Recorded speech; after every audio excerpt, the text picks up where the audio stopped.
16년부터 장래 파생상품 일부에 대해서 양도소득세가 부과되어 있거든요. 새로 생겼습니다. 그 중에 하나가 이제 ELW인데 코스피 200과 연관되어 있는 코스피 200과 연관되어 있는 장래 파생에 대해서는 양도소득세가 부과됩니다. 양도소득세가. 어쨌거나 ELW 여기서는 이제 뭐 비율거든 양도소득세든 간에 배당소득은 아닌 거죠. 네? 이렇게 구분하시면 되고 4번의 경우는 이제 양도소득세 소득세 끝나고 다음 순서에 나오는 양도소득세 순서에서 한 번 더 언급을 드립니다. 참고하시고요. 네. 자, 이제 여기서 정리해보면은 코스피 200을 기초자산으로 하는 ELW는 양도소득세 과세 대상이다. 코스피 200이 아닌 다른 자산을 기초로 하는 ELW는 비열거 소득이다.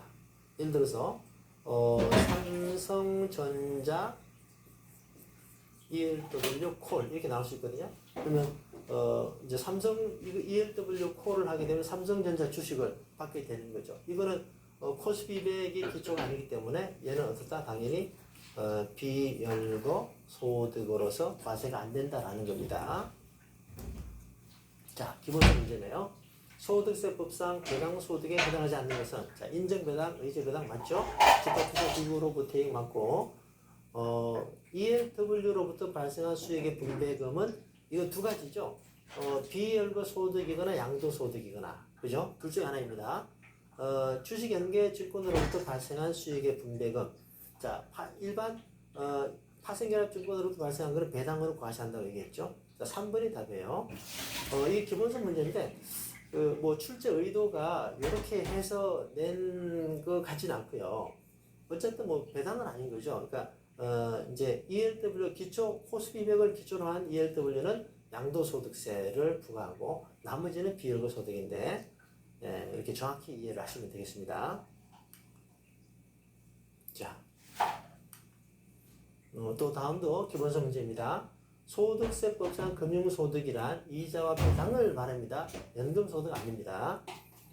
조건부 종합과세 대상 금융소득이 어때요? 소득 종합과세의 원칙. 자, 무조건 분류과세 빼고 그 다음에 조건부 종합과세 그리고 이제 무조건 종합과세 있었죠. 조건부 종합과세는 금융소득 2천만 원 기준으로 20만 원 이하는 분류과세고 초과분에 대해서는 이제 종합과세가 되는 걸 말하죠. 집합투자 기구로부터 이익은 이중과세 조정 대상이 아니다. 이건 바로 뒤에 들어옵니다. 이중과세 조정 대상은 법인세가 처분된 소득을 말합니다. 집합투자 기구로부터 이익은 법인세와 관련이 없기 때문에 대상이 아닙니다. 지금은 이해 안 되실 거예요. 잠시 뒤에 설명드립니다. 채권의 양도 차익에 대해서는 소득세법상으로 과세하지 않는다. 맞죠? 그러니까 소득세법상으로는 채권의 이자 소득에 대해서 과세하는 것이다. 네, 매매 차익에 대해서는 과세하지 않는다는 겁니다. 연금 소득이 아닙니다. 자, 그러면은 이제 배당세 공제 제도를 보겠습니다. 자, 배당세 공제 제도. 처음에 개념이 약간 어려울 수도 있는데요. 자, 일단 이제 세금 과세되는 절차를 보면은 법인이 이익을 내면은 과세가 되죠. 어떤 과세였습니까? 참고로 순자산 증가세를 위해서 완전 포괄적 과세가 됐죠. 법인의 수익이 어떤 형태로 수익을 냈든 간에 무조건 자산이 증가된 거가 있다면 과세가 된다. 그 얘기 법인세가 과세된다. 그죠? 법인세 부과됩니다. 자, 그런데 예를 들어서 이제 삼성전자 이익이 나고 주주에게 배당이 될 때는 법인세가 한번 부과되고 거기에 대해서 또 주주에게 배당하면서 배당할 때 배당소득세 부과되잖아요. 그러니까 세금이 같은 이익의 원천에 대해서 세금이 두 번 부과된다 이거예요. 이거를 이중과세다. 그죠? 네, 두 번 부과가 되는 거기 때문에 이 이중과세의 문제를 해결하는 차원에서 이제 배당세 공제 제도를 두는 겁니다. 이중으로 과세됐기 때문에 이중으로 과세된 부분을 추징해서 그 부분을 빼준다 이런 개념이에요. 자, 이걸 크로스업 제도다라고도 합니다. 또는 귀속법인세 제도다라고도 하는데 산출세액에서 마이너스 배당세액을 공제해 주는 겁니다. 산출세액에서 배당세액을 공제해 주는데 얼마나 공제하느냐 계획이죠. 이 얼마냐는 이제 간주 배당액을 말합니다. 간주 배당액은 기존의 배당소득에서 11%를 곱해주는 것을 간주 배당액이다라고 하는데 이 간주 배당액만큼을 배당세에 공제를 해주는 겁니다. 이게 이제 기본세 설명인데요. 좀 더 확실하게 이제 이해를 하기 위해서 제가 실제 예시를 보여드립니다. 자, 이걸 이해하시면 훨씬 더 빠릅니다. 배당세 공제 예시. 자, 법인세 처분 후에 개인 주택에 지급된 배당소득 금액이 1,000만 원입니다. 법인세 처분 후에 배당 지급할 때 또 배당소득세 부과됐으니까 여기에 대해서 이제 이중과세 조정을 해야 되는데, 자, 배당세 공제를 얼마 하느냐 그 얘기입니다. 개인 주주가 부담한 실제 배당소득세 얼마이냐? 자, 보겠습니다. 총 배당 금액이, 자, 1,000만 원 받은 거잖아요. 1,000만 원인데, 여기서 그 간주 배당액을 더해줍니다. 간주 배당액은 1,000만 원에 11% 곱하는 겁니다. 11% 시험에 나옵니다. 그러면은 1,000만 원에다가 110만 원 더해줘서 1,110이 됩니다. 이게 이제 첫 번째 단계이고요. 1,110에 대해서 주민세를 빼면 14% 과세해야 되겠죠. 그러면 155만 4천 원이 배당소득세가 되는데 여기서 이중과세된 부분을 간주 배당액이라 보거든요. 기존의 배당액에서 11% 곱한 거. 그래서 이 간주 배당액을 빼주는 거예요. 이 산출세액에서 110만 원 빼줘서 45만 4천 원을 최종적으로 납부하게 되는 겁니다. 자, 그래서 결론적으로는 기존의 배당소득 금액이 있으면은 여기다가 11%를 곱하면은 뭐가 된다? 이게 간주 배당액이 되는 거고, 요 부분을 산출세액에서 세금을 빼준다 얘기입니다. 이렇게 해서 이중과세를 조정한다. 이것이 배당세 공제제도고, 간주 배당액은 배당 금액의 11%를 곱해주는 것이다. 이렇게 이해를 하시면 돼요. 자, 그럼 이제 왜 11%냐? 왜 11%냐? 이거를 한번 설명을 드려보겠습니다. 왜 11%냐면요. 일단 법인세를 10%로 가정을 합니다. 10%. 10% 가정하기 때문에, 예를 들어서 1,000만 원에 대해서 10%면 얼마예요? 그럼 100만 원이잖아요. 그죠? 100만 원은 이제 그 100만 원만큼 법인세를 부과했다 이렇게 가정하는데 이 이제 100만 원을 원이자 90만 원에다가 11% 곱하면은 99만 원이 되죠. 저 좀 예시가 좀 깔끔하지 않아 보이는데, 네, 어쨌든 이제 환원할 때 10%가 자, 100만 원, 자, 다시 예를 들어 보겠습니다.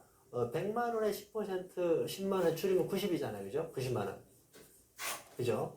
10%니까. 그 90만 원을 이렇게 환원시키려면 얼마가 돼야 되냐, 그 얘기예요. 그러면 90에다 11% 곱하면 되겠죠? 근사치가. 그래서 이제 귀속 법인세 또는 간주 배당액을 11%로 곱해 주는 겁니다. 이건 뭐, 기본서 설명이 없습니다만, 상식적으로 참고로 이해하시고요.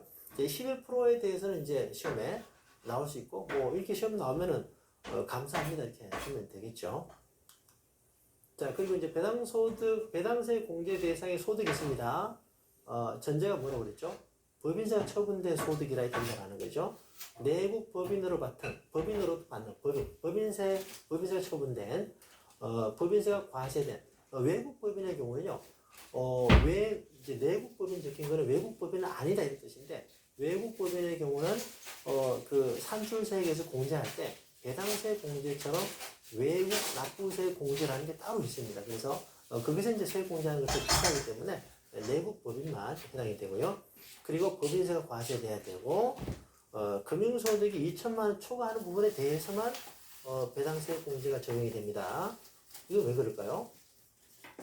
금융소득이 2천만 원이 안 되면은 14%로 분리과세로 끝나버리잖아요. 그죠? 그게 대해서 뭐, 세액 공제를 해줄 그게 없는 거죠. 2천만 원 추가분에 대해서 배당세 공제가 적용이 되는 것이다. 이 세 가지, 이것도 시험에 나올 수 있습니다. 자, 기본서 문제. 소득세법상의 배당세 공제에 대한 설명이다. 틀린 거는, 배당소득에 대한 법인세와 소득세의 이중과세를 조정하는 것이다. 증권투자신탁이익의 분배금은 배당세 공제 대상이 되지 않는다. 맞죠? 같은 맥락이죠. 집합투자기구로부터 이익은 아니다. 비상장 법인의 주주가 받은 배당소득은 배당세 공제 대상이 되지 않는다. 이건 약간의 트릭이죠. 그러니까 법인세가 처분된 거면 되는데 그 법인이 굳이 상장이냐 비상장이냐는 구분하지 않는 거죠. 2011년 이후로 그로스업률은 간주 배당액을 계산하는 거 11%다라는 거죠. 11%. 자, 3번입니다. 상장, 비상장은 구분하지 않습니다. 워낙 이제 상장, 비상장 구분하는 게 많이 나오니까 여기도 그렇지 않을까라고 공부를 하지 않으면 틀릴 수 있는 겁니다. 자, 그로스업 대상이 되는 배당소득은 자, 내국 법인이죠. 법인세 과세돼야 됩니다. 외국 법인 아니고. 자, 그리고 이제 그 금융소득에 대한 과세 방법에서 원천징수, 분류과세 쭉 배우는데 이제 원천징수 아까 한번 봤습니다만 한 번 더 순서 입각해서도 봅니다. 이자 배당소득에서 이제 14% 지급하는 금융기관에서 세금을 떼고 주죠. 지급할 때 뗀다. 이게 원천징수입니다. 요거는 이제 징수 편의를 위한 제도가 됩니다. 원천징수. 그리고 징수한 세액은 2월 10일까지 여러 차례 지금 말씀드리고 있습니다. 자, 이제 완납주과 예납주 앞에서 봤습니다. 한 번 더 정리하는 셈이 되는데요. 3천만 원 이상 금융소득이 3천만 원이라면 2천만 원까지는 완납적으로 납세의무가 종결된다. 1천만 원은 1천만 원에 대해서 세금 얼마네요? 자, 지방세 뺀다면 14% 140만 원이죠. 140만 원을 내가 받을 때 이미 낸 거잖아요. 자, 나중에 종합과세 했을 때 세액이 500만 원이다 그러면은 종합과세 다 계산했을 때 500 마이너스 140을 해서 360을 내면 되는 겁니다. 나중에 가만히 되는 거죠. 미리 내는 거에 불과한 거죠. 이 경우는. 그래서 예납적 원천징수다. 개념 한 번 더 설명드린 거고요. 자, 원천징수세율 시험 나올 수 있습니다. 이제 원천징수와 분류과세 개념을 좀 구분하셔야 돼요. 원천징수세율이 있고요. 또 분류과세세율 이렇게 또 시험에 나올 수 있습니다. 자, 그러면은 원천징수하고 분류과세는 제가 질문을 드려볼게요. 동일하지 않죠. 그러면 두 개 중 뭐가 더 큰 개념이죠? 원천징수가 큰 개념입니까? 아니면은 분류과세가 큰 개념인가요? 당연히 원천징수가 큰 개념이죠. 원천징수가. 원천징수는 이제 징수 편의상, 납세 편의상 지급할 때 바로 떼는 거를 원천징수라고 하고, 그리고 종합과세에서 예외가 되는 게 분리과세죠. 그죠? 그래서 원천징수세율 안에 분류과세 포함되어 있는 겁니다. 원천징수 되는 거 안에 분류과세 되는 게 있고 안 되는 게 있는 거거든요. 원천징수 좀 더 큰 개념입니다. 자, 보시면은 원천징수세율이 이제 여러 가지 종류가 나오는데요. 장기채권은요, 2018년 1월 이후부터는 이제 이게 적용이 안 됩니다. 그 이전에 발행된 것 중에 보유 10년 이상 만기에 3년 이상 보유 요건을 채우면은 30% 이제 분류과세 신청할 수 있습니다. 노랗게 된 게 분류과세 가능한 거예요. 그래서 이제 노랗게 된 거는 원천징수세율 30%이면서 동시에 분리과세율이 30%다 이렇게 이해하시면 되는 겁니다. 자, 비영업 대금의 이익도 분류과세 대상이죠. 자, 그리고 직장공제 초과반환금, 요 기본세율입니다. 직장공제 초과반환금은 이것도 25% 이런 식으로 잘 나옵니다. 아닙니다. 직장공제 초과반환금은 기본세율로 분류과세한다. 기본세율로 원천징수한다. 자, 출자 공동사업자의 손익분배금, 배당소득이다 얘기했죠? 자, 이거 25%로 원천징수합니다. 아까 이제 앞에 출자가 빠지면 사업소득이다 그랬죠? 출자가 들어가면 배당소득이 되고, 요거는 일반 금융소득의 14가 적용되지만 얘는 25%입니다. 25가 적용되는 게 비영업대금의 25%, 출자 공동사업자 25%. 이제 그 외 이자나 배당소득 14% 이렇게 기억을 하시면 되고요. 자, 그리고 이제 그 비실명 금융소득에 대해서 금융기관을 통해서 지급이 되는 건 90%입니다. 네, 이 얘기는 뭐예요? 비실명 거래를 하지 말라는 거죠. 90%에다가 어때요? 지방세 9% 합치면은 99잖아요. 이익의 99를 세금으로 내는 건데, 그러니까 비실명 거래 하지 말라 이 얘기고, 금융기관을 통하지 않는 비실명 거래는요, 40%인데요. 우리 그 교재는 42로 나와 있거든요. 근데 이제 이게 뭐냐면은, 원래 이제 이 비실명 거래 최고 세율이 40인데, 그때 소득세 최고가 40이었거든요. 지금 6에서 42로 또 증가됐죠. 42로. 그래서 이것도 42로 맞춰야 됩니다. 이게 이제 그 법안은 올라가 있는데, 통과가 좀 늦춰져서 42를 딱 지켜야 되는데, 아직 안 지키고 있는 겁니다. 현재는 40이 맞습니다. 이제 국회 통과 기준으로 본다면, 네. 자, 이렇게 참고하시면 되고요. 자, 원천 징수 세율이 잘못된 것은 분류과세 신청한 장기 30%, 비영업 25%, 네, 직장 공제 이렇게 가는 게 아니다. 기본 세율이다, 그죠? 2천만 원 이하는 14%. 여기는 다 지방세 뺀 겁니다. 지방세 더하면은 33이 되겠죠, 얘는. 네, 얘는 27.5가 되고, 이런 식으로. 자, 직장 공제 초과받는 거 시험에 잘 나와요. 기본 세율입니다. 자, 그리고 이제 그 과세 방법 두 번째, 분리과세냐 종합과세냐. 이건 이제 아까 한번 본 내용이죠. 처음에 무조건 분리과세를 먼저 적용을 합니다. 이제 엄밀히 따지면 제일 위에는 비과세가 들어가요. 비과세. 생계형, 그죠? 생계형 비과세 저축이 이제 저 비과세 종합 저축으로 바뀌었는데, 그러한 비과세 상품 있잖아요. 비과세 상품에서 나온 건 비과세니까 비과세는 당연히 빼는 거죠. 제외되고 또 그 다음에 분리과세 대상을 뺀다. 그리고 나서 이제 종합과세 한다는 얘기입니다. 네, 분리과세 대상에 뭐가 있느냐? 아까 이제 원천징수 세율 대상에 노랗게 표시한 거. 자, 조건부 종합과세 그리고 무조건으로 가는 겁니다. 예제 보겠습니다. 이자 소득이나 배당 소득에 대한 세 가지 과세 방법. 요거는 무조건 분리과세, 조건부 종합과세, 무조건 종합과세. 원천징수는 징수 편의상의 방법인 거지. 그 세금의 절차에 들어가는 건 아닙니다. 무조건 분리, 조건부 종합, 무조건 종합. 네. 자, 참고하시고요. 무조건 분리과세입니다. 아까 이제 원천징수 세율 봤는데 그 중에 일부입니다. 자, 분리과세를 신청한 장기 채권의 이자와 할인액 30%. 직장 공제 초과 반응금 아까 나왔었죠, 그죠? 네. 제가 아까 설명 잘못 드린 것 같아요. 그 비영업 대금의 이익, 네, 비영업 대금의 이익에 대해서 25%, 요거는 분리과세 대상이 네 아니고 네 원천징수입니다. 아까 앞에서 이제 PPT가 잘못됐는데 수정하도록 하겠습니다. 또 저 우리 교재 보면서 마무리할 때 한 번 더 정리하도록 하겠습니다. 자, 그리고 이제 요 부분 밑에 거는 이제 앞에서 원천징수세율이 나오지 않았던 거죠. 법원에 납부한 경매보증금 및 경락대금에서 발생한 이자소득, 이제 법원 보관금이다 이렇게 줄여서 표현하기도 합니다. 법원 보관금, 법원 보관금에서 발생한 이자, 네, 뭐 금융소득과 같이 24%로 보고요. 자, 세금 우대는 지금 뭐 대상 신규로 판매되는 게 아니죠. 네, 9%로 세금 우대가 된다. 뭐 지방세 합치면 9.9가 됩니다. 네, 9.9를 과세, 비과세돼요. 자, 사회환전자본 14%, 비실명 거래 아까 봤지만, 네, 이것도 이제 분류과세, 40, 90으로 분류과세 되는 겁니다. 자, 무조건 분류과세가 되는 금융소득이 아닌 거. 장기 채권 앞에는요, 여기에 들어가야 돼요. 분리과세 신청한. 분리과세 신청하지 않으면 무조건 분리과세 아닙니다. 신청했을 경우는 이제 종합과세 하기 전에 무조건 빼준다. 그 얘기고요. 자, 30%로 분리과세율, 법원 보관금 14%, 직장 공제 초과 반응금은 기본, 그죠? 자, 기본세율. 기본세율이다라고 하면 과세 표준에 따라 6에서 42%. 네.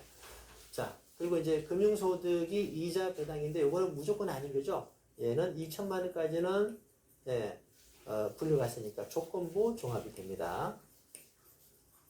자, 이렇게 문제를 풀어보심으로써 이제 좀 더 우리가 깊이 있게 이해를 할 수 있는 겁니다. 자, 소득세법상의 원천징수에 대한 설명으로 옳지 않은 것은 소득의 지급자가 그죠? 원천징수 의무자다. 분류과세 대상 소득만이 원천징수 대상이 된다가 아니라 원천징수가 더 큰 개념이다. 그죠? 네. 분류과세율은 분류과세세율은 원천징수세율이다. 이건 성립이 되지만 원천징수세율은 분류과세세율이 아니죠. 원천징수가 더 큰 개념. 원천징수 중에서 분류과세가 있는 겁니다. 기본세율도 있고 묻는 거니까 개념을 확실히 구분해야 되겠죠. 종합소득 금액이 포함된 소득에 대한 원천징수세율은 낙과세율에서 공제된다. 그렇죠? 이게 예납적이잖아요.